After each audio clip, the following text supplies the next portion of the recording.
Hey, kembali lagi bersama saya Geno dan selamat datang di Jam Film.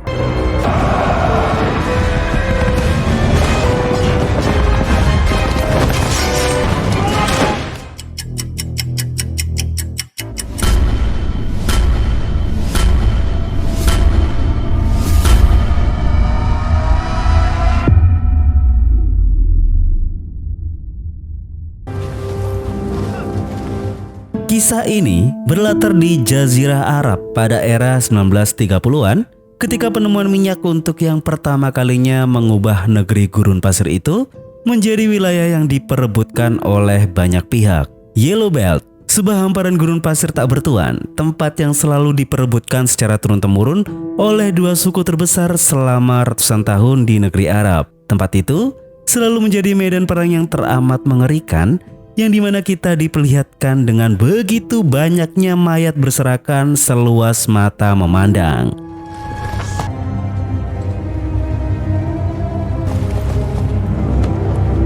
Di hari itu, dipertemukanlah dua pemimpin besar dari kedua suku besar itu, yaitu Sultan Ammar dari Kerajaan Salma'ah dan juga Emir Nasib, Raja dari Kerajaan Hobeika. Hari itu, kedua kubu tersebut akan menjalin kesepakatan satu sama lain. Mereka sudah lelah dengan peperangan yang tidak pernah ada habisnya di antara mereka. Kesepakatan yang dibuat itu adalah, pada akhirnya, memposisikan bahwa Yellow Belt tidak boleh dikuasai oleh siapapun. Dan sebagaimana jaminan agar tidak lagi ada penyerangan di antara mereka berdua, Emir Nasib meminta jaminan perdamaian, yaitu kedua anak Ammar akan dibawa ke negerinya, tidak untuk dipenjara, melainkan untuk dirawat dan dibesarkan sebagaimana mestinya membesarkan seorang anak. Karena jika anak Ammar di tangan Emir, Ammar tidak akan bisa menyerang Emir. Begitupun juga sebaliknya. Sehingga dengan begitu, Ammar pun melepas kedua putranya itu, Saleh yang tertua dan adiknya yaitu Auda, di mana mereka berdua kurang lebih 15 tahun akan bersama dengan Emir sebelum mereka pulang untuk menerima tahta pewaris dari ayah mereka. Sebagai seorang ayah dan sekaligus raja, Emir memberi petuah kepada anak tertuanya, menekankan satu hal kepada Saleh, bahwa jangan pernah melupakan jati dirinya yang sesungguhnya.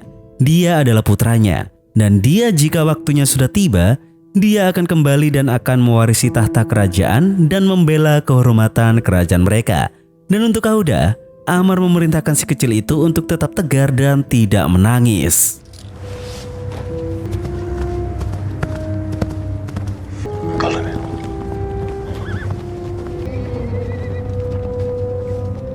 Singkatnya, beberapa minggu kemudian, di Kerajaan Nasib, kota Hobeika, di dalam istana tempat Saleh dan Auda tinggal, mereka berdua dikejutkan oleh sebuah kabar duka yang mengatakan bahwa ibu mereka, Ratu Zamira, telah meninggal dunia. Dan jelas dua bocah itu hanya bisa menangis dan saling berusaha menguatkan diri satu sama lain. Auda menghabiskan masa kecilnya dengan membaca buku dan bermain bersama Putri Laila, anak perempuan dari Emir Nasib. Hingga hari berganti bulan, bulan berganti tahun. Pada akhirnya persahabatan tersebut harus diakhiri karena mereka sudah tumbuh remaja. Sehingga tidak sepatutnya seorang perempuan bermain bersama laki-laki. Dan semenjak saat itulah mereka berdua sudah tidak pernah bertemu lagi. Bertahun-tahun kemudian, kini Auda dan Saleh sudah tumbuh menjadi pria dewasa. Kita juga diperkenalkan dengan Pangeran Tarik, putra dari Emir Nasib. Di mana di hari itu mereka mengunjungi para kaum miskin yang hidup di pinggiran. Dan yang membuat miris adalah wilayah tersebut sedang terjangkit bakteri kolera yang menyebar lewat mata air mereka. Yang dimana Emir Nasib harus menelan kenyataan pahit bahwa wabah-wabah macam ini menandakan kalau negara mereka tertinggal hampir ratusan tahun dengan negara-negara barat. Sehingga Emir cukup gelisah, adakah kutukan yang lebih buruk daripada menjadi raja miskin? Dia tidak bisa menanam apapun, tidak bisa menjual apapun. Dan siapa yang mau datang ke Hobeika jika keadaan semacam ini terus saja terjadi di negeri mereka? Selanjutnya, kita kembali diperlihatkan duo saudara ini yaitu Saleh dan Auda. Di sana Auda berkeinginan suatu hari nanti dia bisa kembali ke negerinya yaitu Salma'ah dan bertemu dengan ayahnya. Bahkan dia sampai mulai gusar kalau dia mulai lupa seperti apa wajah ayahnya itu. Namun di sana Saleh sebagai seorang kakak yang bijak, dia menguatkan adiknya itu, mengingatkan bahwa sampai kapanpun mereka akan tetap menjadi orang Salmaah, tetap menjadi putra Ammar. Dan sejauh apapun mereka sekarang, mereka akan tetap bisa terbang bagaikan elang untuk mencari jalan pulang. Kembali ke ibu kota Hubaika, di mana tiba-tiba kita diperlihatkan ada sebuah pesawat baling-baling yang akan mendarat di kota itu. Sehingga hal itu membuat semua orang berkumpul karena mendapati ada 2 orang asing di pesawat itu. Segeralah Emir menuju ke sana dan memarahi semua orang dan segera menyambut tamu yang tak diundang itu. Dia bernama Sam Turketly. Dia adalah utusan dari perusahaan minyak di Texas dan dengan semangat mengatakan bahwa wilayah Arab ini dipenuhi dengan minyak yang tidak pernah disadari oleh bangsa Arab itu sendiri. Sam memberi sampel lempengan hitam yang dia dapat, di mana lempengan itu memiliki aroma minyak yang sangat pekat yang menunjukkan adanya kandungan like sweet, salah satu minyak terbaik di dunia. Dan Sam dengan gamblang pula mengatakan, dengan adanya sumber daya ini, Emir akan bisa mendapatkan uang yang melimpah dengan jumlah yang bahkan Emir sendiri tidak bisa menghitungnya. Dan satu hal yang perlu Emir ketahui adalah sumber minyak yang sangat melimpah itu ternyata tepat berada di Yellow Belt, kawasan perdamaian yang tidak boleh disentuh oleh siapapun.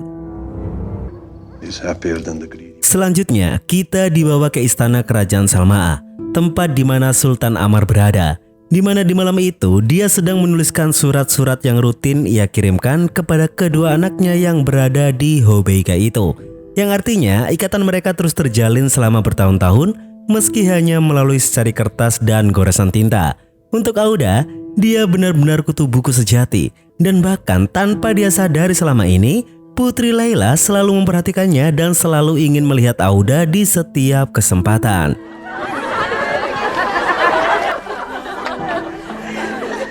Lanjut, pada akhirnya Emir menjalin kesepakatan dengan pihak barat dan berdirilah sebuah anjungan pengeboran minyak di Yellow Belt. Dan seperti yang sudah diduga sebelumnya, Sam dan para pengebor itu kegirangan mendapatkan harta karun yang melimpah.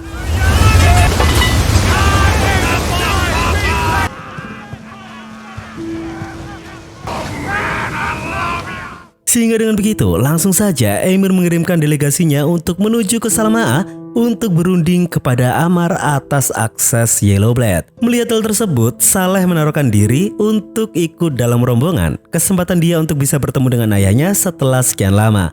Namun sayang, Emir tidak mengizinkan Saleh untuk meninggalkan Hubaika.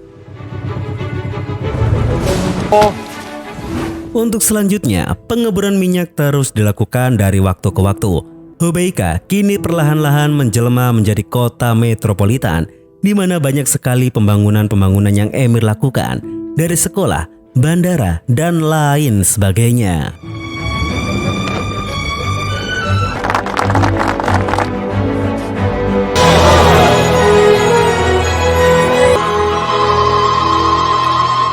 Auda di pagi hari itu diundang oleh Emir ke sebuah gedung baru, dan itu adalah gedung perpustakaan, sebuah tempat yang selalu diimpi-impikan oleh Auda. Dan Auda akan diangkat menjadi kepala perpustakaan. Yang jelas kita bisa lihat bahwa Auda sangat bahagia. Kembali ke anjungan, di sore hari itu para pekerja sedang menikmati matahari sore dan minum-minum tipis. Tapi siapa sangka ada beberapa orang Arab mengintai mereka, yang pada akhirnya semua itu berujung dengan tragedi yang naas. Emir langsung melihat para korban yang sudah dievakuasi di rumah sakit itu, di mana dokter menjelaskan bahwa korban telah diikat dengan benda berat yang dilempar ke dalam tangki minyak hingga mereka tenggelam dan mati di dalam sana. Sehingga hal itu Emir yakini bahwa itu pasti ulah dari suku-suku konservatif seperti Al-Talabin atau An-Nisas. Jelas, atas tragedi itu pihak barat ketar-ketir dan ragu untuk melanjutkan kerjasamanya. Namun Emir masih menjamin keamanan pihak barat, di mana dia berjanji bisa mengendalikan para suku-suku itu dengan suap tipis-tipis dan janji-janji manis. Dan mungkin itu lebih baik, pengumpulan para suku bisa jadi waktu yang dibutuhkan untuk memulai operasi minyak di Yellow Blade. Beberapa minggu setelahnya, Saleh begitu sangat senang melihat para utusan delegasi telah kembali dari Salmaah, yang mengartikan waktu mereka berdua untuk kembali pulang telah tiba. Namun tanpa disangka teman-teman, delegasi itu membawa kegagalan. Ammar selaku Raja Salmaa tetap pada pendiriannya. Tidak ada yang boleh mengklaim Yellow Belt, di mana dia mengingatkan untuk membayar kedamaian itu dia harus berpisah dengan kedua anaknya. Dan jelas dia dengan tegas menolak pengeboran minyak di wilayah itu dengan alasan apapun. Dan kalau Emir nekat untuk melakukan pengoperasian di sana, maka itu akan melanggar perjanjian, dan kalau janji dilanggar maka bendera perang akan kembali berkibar seperti dahulu kala. Saleh yang mengerti tentang kekacauan itu, dia langsung membuat keputusan. Auda diperintah untuk tetap diam. Saleh akan bergabung dengan ayahnya, sehingga agar tidak dicurigai dia mengajak pengawalnya untuk keluar dari kota itu. Dan lalu sampainya di tempat yang sepi, Saleh menghabisi dua pengawal itu dengan mudah.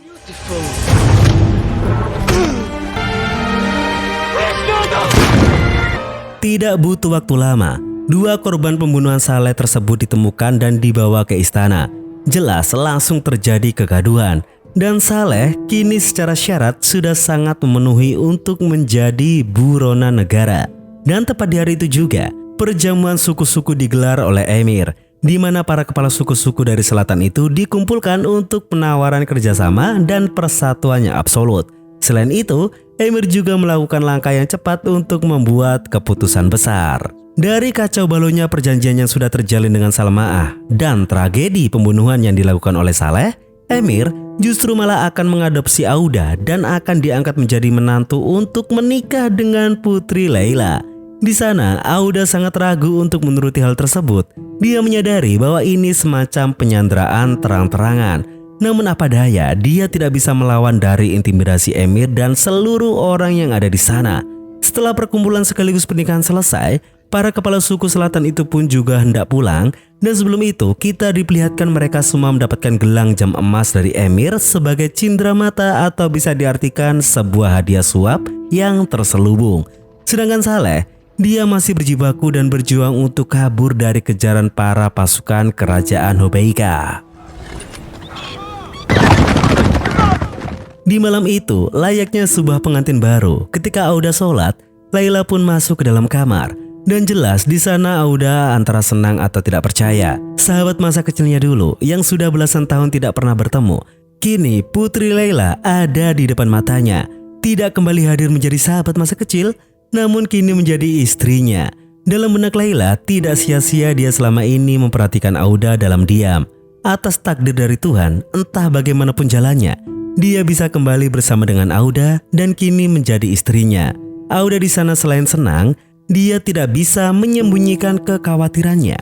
Terlepas dari rasa cinta yang sama-sama menggebu, Auda sadar bahwa ini adalah upaya penyanderaan. Pernikahan ini akan membuat ikatan sah yang dimana kerajaan Salmaa sudah tidak memiliki hak untuk mengambil Auda kembali, yang artinya perang bisa pecah kapanpun juga. Di keesokan harinya, situasi yang buruk telah datang. Saleh pada akhirnya tertangkap di hari itu. Di sana Ibnu Idris selaku perwira militer Hobeika geram dengan para penangkap yang tidak langsung membunuhnya. Karena Emir Nasib memang memerintah mereka untuk ditangkap hidup-hidup. Namun berbeda dengan Idris, dia tidak peduli dengan perintah Nasib. Dan asal Saleh tahu, salah satu pengawal yang dibunuhnya kemarin adalah saudara dari Idris itu sendiri. Sehingga tanpa basa-basi, Auda yang masih berada di dalam kamarnya setelah malam pertama yang panjang, dia dikejutkan dengan datangnya Falcon, elang milik Saleh, yang di sana langsung membuat Auda hatinya seolah mau meledak. Jika Falcon mendatanginya, itu mengartikan bahwa Saleh telah tiada, karena Auda tahu kalau burung elang itu tidak akan pernah meninggalkan Saleh.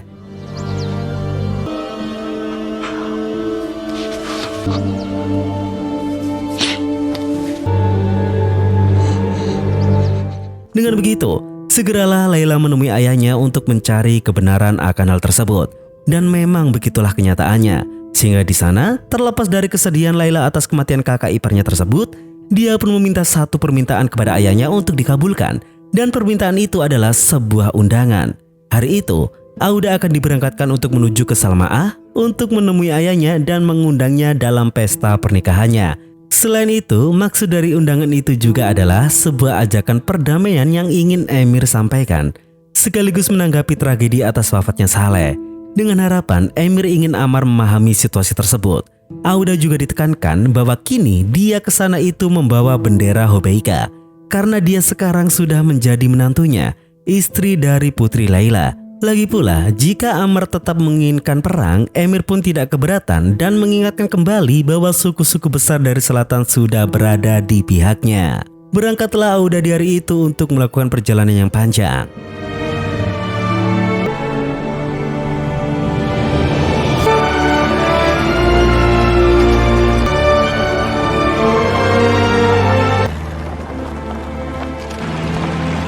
Beberapa hari kemudian sampailah Auda di tempat kelahirannya, yaitu negeri Salma'a. Sehingga tidak lama kemudian muncullah Ammar untuk menyambut kedatangan rombongan tersebut. Di sana ayah dan anak itu akhirnya dipertemukan kembali, di mana Ammar mengira bahwa itu adalah Saleh, tetapi itu adalah Auda, putra bungsunya. Di sana Ammar bahagia, namun itu hanya sekejap saja teman-teman. Karena setelah itu jantungnya tersayat setelah dia mengetahui kenyataan bahwa putra yang digadang-gadang untuk menjadi penerus tahtanya itu, yaitu Saleh, telah meninggal. Auda di sana menjelaskan bagaimana cara Saleh meninggal, semuanya penuh dengan konflik. Dan lebih parahnya lagi, Auda ke sana dengan status menjadi menantu Emir. Yang sangat jelas Ammar tidak habis pikir dengan apa yang dilakukan oleh Auda, di mana dia malah menikah dengan putri orang yang sudah membunuh kakaknya itu. Auda menjelaskan bahwa semuanya tidak sesimpel itu, di mana dia waktu itu benar-benar berada dalam tekanan dari segala penjuru. Sehingga dengan begitu, yang awalnya Auda ini diperintahkan untuk membawa undangan pesta pernikahan dengan bendera Hobeika di punggungnya, Ammar menolak itu semua. Dia pun dengan jelas langsung mengusir semua pengawal yang mengantar Auda, dan dia benar-benar menolak kedatangan mereka. Sekaligus dia akan mengambil kembali Auda. Upaya seorang ayah untuk menyelamatkan anaknya dalam jebakan politik licik dari kerajaan rival. Setelah itu, segeralah semua tetua Salmaah berkumpul, di mana Auda dijelaskan dia bisa menceraikan Laila secara tidak langsung karena di dalam Muslim seorang pria memiliki hak untuk bercerai jika ia merasa hidupnya terancam. Beberapa syaratnya adalah Auda bisa dengan cara membebaskan beberapa budak, atau jika tidak bisa, Auda bisa berpuasa selama 3 hari dan setelah itu mengucapkan kata talak sebanyak 3 kali. Terlepas dari itu semua, masalah tentang Yellow Blade, negeri Salmaah menentang keras untuk dimiliki oleh siapapun, bahkan mengutuk pihak-pihak barat itu yang dianggap ingin meracuni Arab dengan uang dan harta. Perang harus segera dilakukan. Di sana Auda berusaha untuk mengingatkan bahwa Al-Quran selalu mengutuk sebuah peperangan. Namun perdebatan semakin panas dan tidak terkendalikan. Just fleeting pleasure. Of your life. No, Amir. They allow me. Listen to me. Paradise dictates to you. Kembali ke negeri Hobeika. Beberapa hari kemudian, Laila yang sudah lama menunggu kepulangan suaminya itu harus menerima kenyataan bahwa Auda tidak ikut kembali dalam rombongan yang membuatnya hanya bisa menangis meratapi nasib. Sedangkan di Salmaah, Auda jatuh sakit, tubuhnya lemas dan demam tinggi. Sehingga dipanggillah seorang dokter muda yang bernama Ibnu Ali. Dokter itu menjelaskan bahwa Auda hanya kelelahan dan mengucapkan kata-kata sarkas bahwa model sakitan kayak begini itu cukup istirahat saja. Sehatkan mental, tidak perlu obat-obatan jelimet karena kesembuhan fisik pasti datang untuk jiwa-jiwa yang sehat. Semua itu Ali lakukan karena dia membenci sistem yang ada di negeri Salmaah. Obat-obatan modern dilarang masuk. Semua itu karena obat-obatan tersebut datang dari luar negeri. Salmaah sangat super konservatif. Bahkan dalam dunia medis pun mereka menolak teknologi dari luar. Itulah yang membuat Ali ini sangat kesal dan muak dengan raja. Bahkan Nabi pun pernah berkata, "Kau harus menggunakan obat-obatan karena Allah tidak akan menciptakan penyakit yang tidak ada penawarnya." Si raja hanya membaca Al-Quran, tapi tidak memahaminya dengan baik. Dan asal Auda tahu, dan ternyata Ali adalah saudara tirinya sendiri. Nama lengkapnya adalah Ibnu Ali Ammar, di mana Ali adalah anak dari Sultan Ammar dari ibu yang berbeda. Dan Ali merasa bahwa dia adalah anak yang tidak pernah diinginkan oleh sang raja. Beberapa hari kemudian, Auda dipanggil untuk menemui sang ayah. Di sana mereka saling berbicara dari hati ke hati. Ammar tahu apa yang ada di benak Auda. Terlepas dari semua konflik yang ada, Auda nampak benar-benar mencintai Laila dari lubuk hatinya. Sehingga di sanalah Auda jujur bahwa dia tidak mampu untuk menceraikan Laila. Sehingga tanpa disangka, sebagai seorang ayah maupun raja, Ammar ingin menuruti kata hati putranya, di mana dia akan mengirim delegasi untuk menuju ke Hubaika untuk menemui Emir Nasib yang akan dipimpin oleh Hasan. Delegasi itu upaya untuk merayakan penyatuan keluarga dari kedua kubu dan mengusulkan pertemuan perdamaian di awal bulan. Beberapa minggu kemudian sampailah delegasi utusan Ammar di Hubaika. Di sana, Hasan menyampaikan bahwa Raja Ammar berniat untuk memaafkannya atas kesalahan di Yellow Belt. Dia juga menawarkan untuk kembali ke kondisi seperti yang dijanjikan, yaitu tidak ada yang boleh mengklaim tempat itu.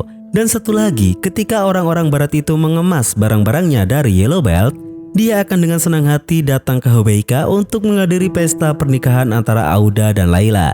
Intinya, Ammar bersedia berdamai, tapi untuk penggunaan Yellow Belt dia tetap menolak dengan tegas. Sehingga di sana Emir pun mulai melakukan triknya untuk menyuap Hasan. Singkat cerita, beberapa minggu kemudian rombongan delegasi Ammar pun telah sampai di istana. Dan yang mengejutkan adalah rombongan itu kembali tanpa Hasan. Artinya Hasan masih di sana, dengan laporan bahwa Hasan sementara akan tetap di Hubaika sampai waktu yang tidak ditentukan. Yang pada akhirnya itu diyakini oleh Ammar bahwa Emir telah membeli Hasan. Kegagalan dalam delegasi itu menentukan keputusan Ammar dalam menentukan langkah. Di suatu hari, dia membawa semua budak, bandit, dan tawanan yang dia miliki keluar dari penjara mereka. Dan ternyata budak-budak itu disiapkan untuk mendapatkan pelatihan-pelatihan militer, yang artinya keputusan Ammar adalah sebuah perang.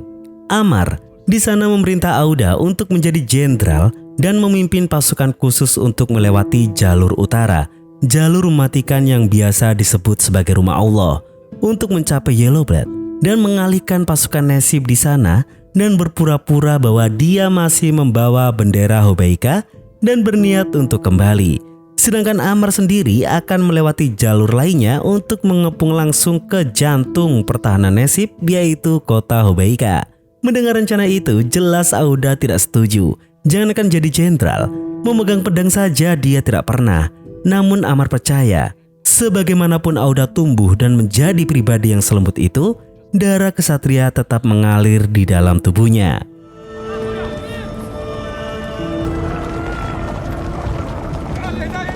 Perjalanan menuju perang pun dimulai, di mana saat itu rombongan besar tersebut sampai di sebuah sumur. Dan sumur itu adalah sumber air terakhir yang akan mereka temui. Sehingga dengan begitu para komandan memerintahkan semua pasukan untuk memenuhi perbekalan air mereka. Singkat cerita, setelah ngecamp malam, mereka semua sholat subuh berjamaah. Setelah itu, dimulai dari sinilah Auda dan ayahnya berpisah jalur, di mana Auda harus melewati jalur utara, menyeberangi rumah Allah untuk mencapai Yellow Belt dan mengalihkan tentara Nasib yang ada di sana. Hanya pengalihan saja, dan Auda dilarang untuk melawan mereka. Perjalanan rombongan Auda akan terasa lebih berat. Selain memutar, sejauh mata memandang tidak ada sumber air yang akan mereka temukan. Jalur mematikan itulah yang dijuluki sebagai rumah Allah, karena pada umumnya belum ada yang mampu menyeberangi jalur tersebut. Lalu, kita dibawa ke Hubaika. Di sana Nasib dan para komandan tentaranya sedang memperhitungkan untuk menjaga Yellow Belt sesuai apa yang sudah diperkirakan oleh Ammar. Tetapi para komandan tidak yakin pasukan Ammar akan nekat menyeberangi rumah Allah. Bahkan prajurit paling tangguh pun akan ketakutan melewati jalur itu. Kembali ke rombongan Auda, di mana mereka sudah menginjakan kaki mereka di mulut gerbang jalur rumah Allah, yang dimana Al-Kisah mengatakan bahwa tidak ada hujan yang turun semenjak wafatnya Nabi.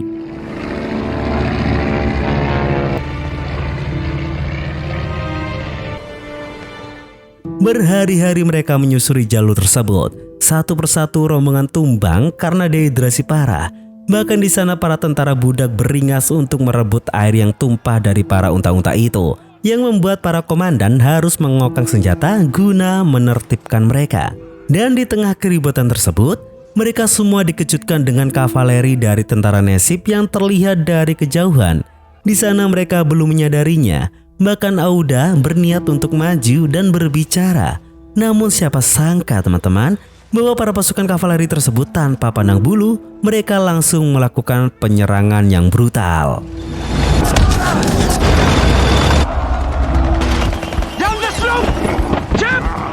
Di sana, Auda dan juga Ali mencoba trik untuk meloncat dan berlindung di ceruk gurun yang pada akhirnya tanpa disengaja membuat satu kavaleri yang mengejar mereka terjebak di sana.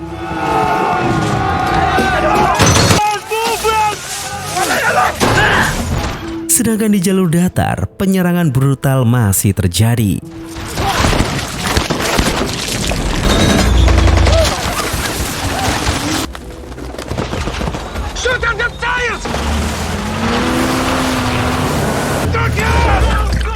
Satu persatu mencoba untuk mereka kalahkan, di mana mereka hanya mengandalkan jumlah mereka yang lebih banyak.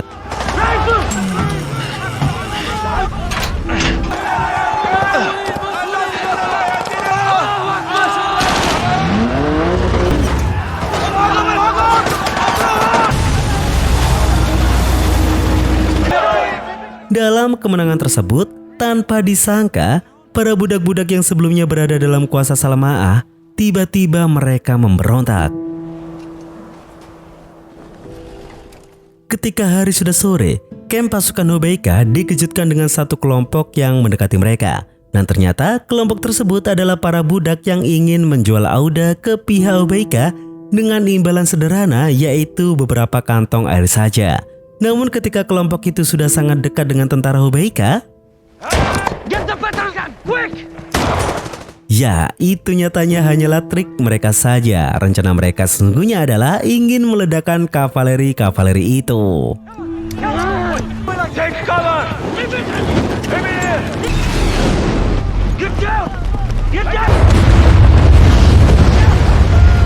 Beberapa hari kemudian, kita dibawa ke tempat Ammar, di mana di hari itu dia menerima burung pembawa pesan.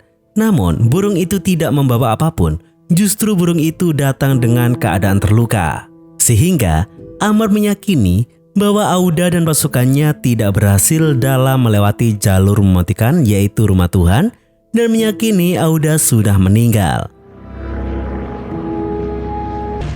Lalu di hari itu juga, Pangeran Tarik sedang berpatroli dengan menggunakan pesawat, di mana dia melihat di bawah sana para tentara tanknya mati tergeletak dan meminta tolong. Turunlah Pangeran Tarik ke bawah sana, namun ternyata itu hanyalah samaran belaka.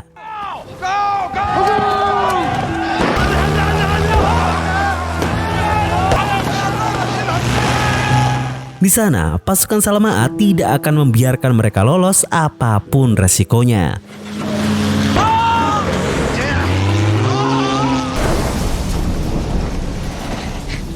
Pesawat itu berhasil mereka jatuhkan. Pesawat yang jatuh itu menabrak satu musafir, di mana musafir itu di tengah sekaratnya mengatakan bahwa dia menemukan air di sebuah lautan. Sedangkan Auda, di sana dia melihat bahwa Pangeran Tarik sudah meninggal di balik puing-puing pesawat. Meskipun kini Auda adalah musuhnya, dia tetap menganggap bahwa Tarik adalah kakak iparnya dan mengakui bahwa dia tumbuh besar bersamanya. Dan untuk selanjutnya, mereka harus segera pergi dari titik tersebut karena dengan tragedi itu nasib akan mudah melacak mereka. Sehingga dengan begitu, Auda dengan tegas mengatakan kalau dia ingin membebaskan semua pasukan-pasukan budak itu. Terserah mereka mau kemana. Sedangkan Auda akan memimpin pasukan resminya untuk menuju ke timur, arah yang dikatakan oleh para musafir itu terdapat sebuah lautan dan air yang melimpah. Dan di lokasi itu juga akan menjadi lokasi paling aman dari pencarian nasib. Sehingga tanpa disangka para budak yang ingin dilepaskan oleh Auda itu justru malah memilih untuk tetap bersama Auda dan tetap ingin menjadi pasukannya. Dan inilah teman-teman, rombongan itu melakukan perjalanan panjang menuju ke timur.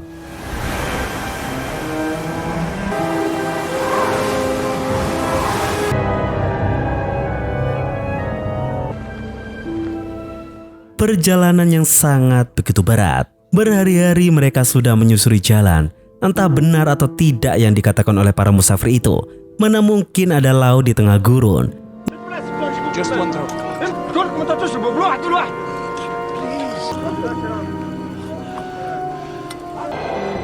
Mereka terus saja berjalan sejengkal demi sejengkal. Entah sudah hari keberapa mereka berjalan, hingga pada akhirnya mereka menemukan yang mereka cari, yaitu lautan.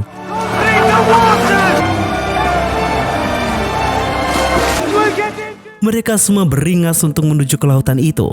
Ali dan Auda mengingatkan mereka untuk tidak meminum air laut.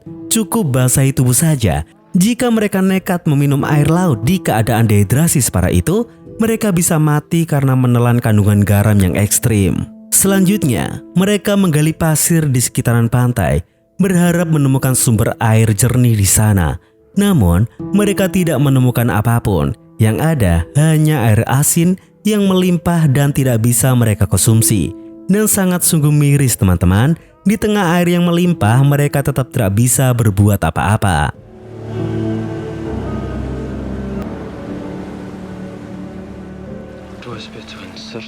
Hari-hari berikutnya, para rombongan itu hanya tinggal menunggu ajal masing-masing. Di sana, Ali yang sudah sekarat bersama dengan Auda mulai melantur satu sama lain. Lalu akibatnya Ali kembali ingat kalau musafir kemarin berkata akan ada air di dalam laut. Ya, di dalam laut, bukan di tepi laut. Sehingga Ali seketika itu juga langsung bergegas untuk berenang lebih ke tengah dan berusaha untuk mencari sumber air di dalam sana. Dan pada akhirnya benar teman-teman, Ali menemukan sumber itu, yang artinya hidup mereka pun selamat.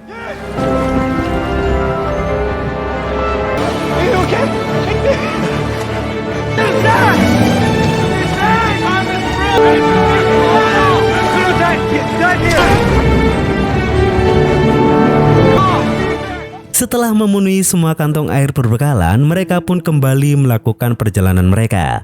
Sampailah mereka di jalur selatan di mana Auda dan pasukannya menemukan pemukiman suku Siris Beni, salah satu suku yang bergabung dengan Emir Nasib. Auda berencana untuk menjara mereka dan merampas semua unta dan persenjataan mereka. Auda pun mendekati suku itu dengan terang-terangan sehingga kepala suku tahu tentang kedatangan Auda. Dia secara diam-diam mengirim utusan untuk memberitahu Nasib untuk bersiap melakukan penyergapan. Di sana Auda disambut dengan hangat. Dia diajak masuk ke dalam tenda dan disediakan minuman kopi khas suku. Di sana Auda melihat satu budak yang lagi dimarahi oleh Siris karena ketidakcakapannya dalam menyajikan kopi. Budak tersebut berasal dari suku Zamiri, suku di mana ibunya Auda dilahirkan, yang membuat Auda ingin menebus budak tersebut. Namun sayang, Siris dengan tegas tidak mau menjual budak itu. Dan dari obrolan itulah, Siris kehilangan kesabaran dan langsung membuka kedoknya bahwa penyambutan itu adalah sebuah kepungan. Namun yang sebenarnya terjadi adalah bukan Auda yang dikepung, melainkan Sirislah yang sudah terjebak dalam kepungan dari awal.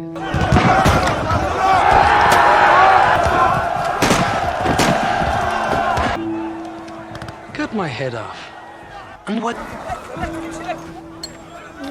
Auda, di sana dia mengumpulkan semua budak milik suku tersebut, yang dimana Auda di sana akan melepas semua budak itu untuk bisa kembali ke rumah mereka masing-masing.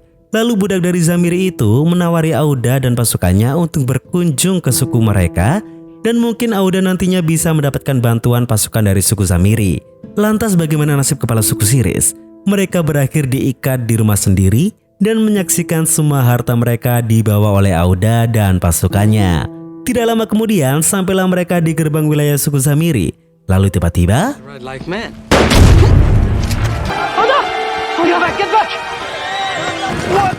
penjaga gerbang melakukan tembakan kepada Auda, di mana mereka mengira bahwa Auda adalah Amar karena menggunakan sorban hijau miliknya. Kesalahpahaman itu berujung maut teman-teman, di mana Auda dinyatakan telah meninggal dunia atas tembakan tersebut. Dan kenapa suku Zamiri ini membenci Amar? Karena Amar dianggap sebagai penipu bagi masyarakat suku Zamiri. Semua pasukan berduka atas kematian Auda. Moral mereka runtuh ke titik terendah, dan sebelum dimakamkan mereka melakukan doa bersama. Namun siapa sangka tiba-tiba tubuh Auda bergerak dan Auda kembali menghembuskan nafasnya. Artinya Auda hanya mengalami mati suri. Tembakan tadi hanya menyerempet kepalanya. Ali menjelaskan bahwa itu hanyalah gejala suppurativa disebabkan oleh trauma tulang yang menyebabkan orang bisa mati suri. Dan kembalinya Auda membuat semua pasukan bersorak bahagia. Ali! Dalam sorak-sorai tersebut, tiba-tiba Take cover! Shoot! pasukan pesawat tempur milik Nassib menghujani mereka dengan tembakan beringas, dan untungnya mereka bisa menjatuhkan pesawat tersebut.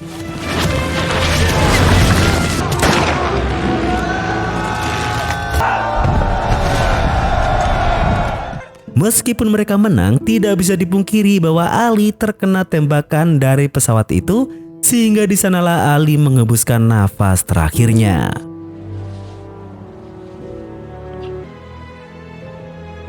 I don't mind the asking.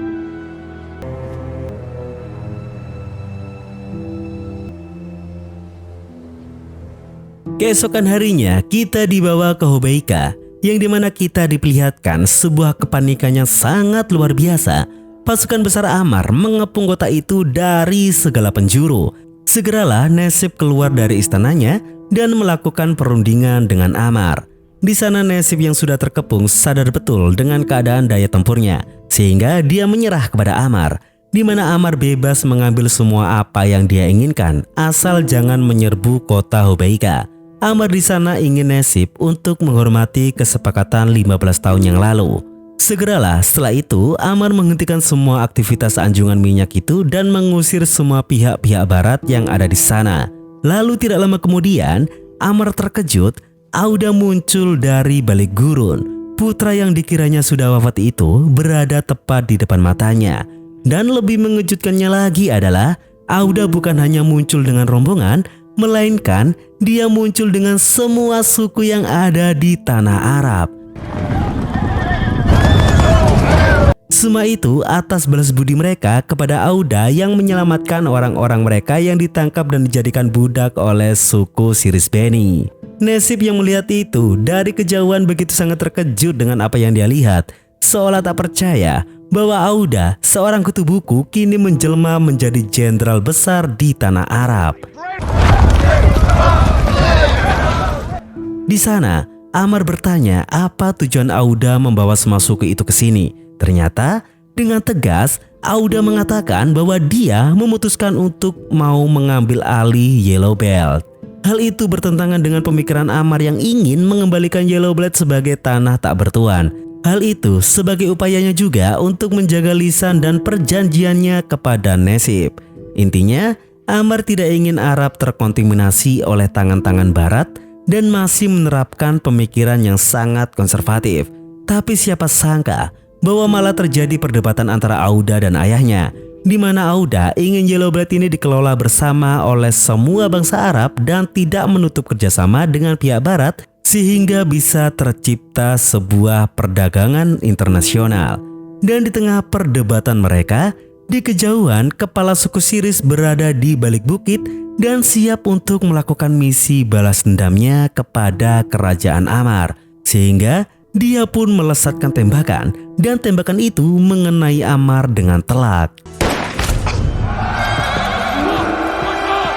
Di detik-detik kematiannya, Ammar berujar bahwa Auda adalah orang yang baik dan Ammar pun wafat.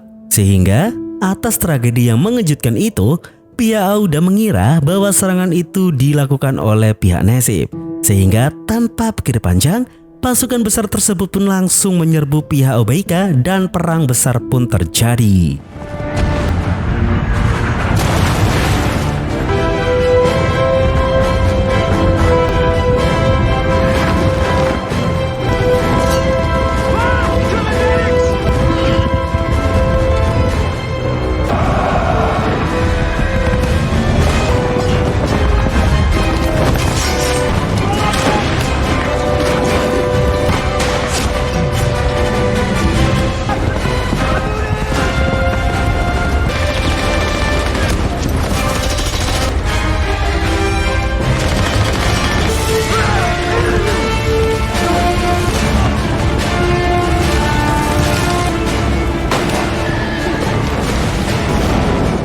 Di tengah pertempuran itu, kepala Siris mengincar Auda dan melakukan serangannya.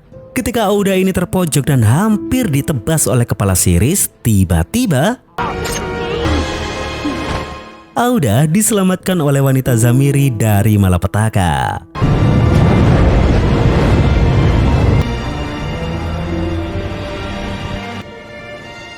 Setelah mereka memenangkan pertempuran di Yellowblade, Auda memakamkan ayahnya di sana. Lalu setelah itu, para suku-suku lain juga berpamitan untuk kembali pulang. Kemenangan telah diraih oleh Auda dan pasukannya. Mereka segera menuju ke Hubeika dan di depan sana, Auda disambut oleh istrinya yaitu Putri Layla. Sehingga secara resmi kini Hubeika berada di tangan Auda. Segeralah dia masuk ke dalam sana dan menancapkan bendera kemenangan di kota itu. Dia juga akhirnya menemukan seseorang yang ada di ruangan penjara Hubeika, yaitu Hasan. Ternyata dia tidak mengkhianati Ammar maupun Salmaa. Ternyata waktu itu dia tetap menolak suapan dari Nasib yang berujung dia ditahan dan dipenjara. Kini semua orang bersorak dan ingin Auda segera menghabisi Nasib. Segeralah Auda menemui Nasib. Di sana Nasib pun memberikan hormatnya kepada si pemenang yaitu Auda. Dan Nasib berujar, daripada dia membusuk di penjara, mending dia bunuh diri saja. Namun siapa sangka, Auda malah menginginkan Nasib untuk tetap hidup. Auda menjelaskan bahwa sebenarnya dia tidak membenci orang asing, di mana dia berpikir bahwa orang Barat sedikit tidaknya mengajarkan bangsa Arab sesuatu. Begitu juga sebaliknya. Dan mengenai keberlanjutan Nasib, Auda memiliki ide yang lebih baik, yaitu dia akan mengirim Nasib ke Houston untuk mewakili Arab di Dewan Minyak Texas. Karena dengan kelicikan yang dimiliki oleh Nasib, negosiasi dan perundingan akan berjalan lebih mulus daripada orang lain yang melakukannya. Arab akan membuka diri dan siap bekerja sama untuk kemajuan bangsa Arab dalam mengelola dan menjual sumber daya alam yang mereka miliki.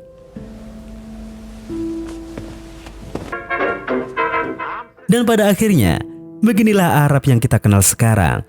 Mereka terbuka dengan dunia luar. Mereka terbuka dengan segala bentuk bisnis yang bisa mereka jalankan. Yang dimana mereka menetapkan itu adalah jalan yang seharusnya mereka lakukan. Dan bagaimana dengan Auda? Dia menjadi sosok pemimpin yang dikehendaki banyak pihak, menjadi seorang raja, menjadi suami dari Layla, dan akan menjadi calon bapak dari anak yang dikandung oleh istrinya.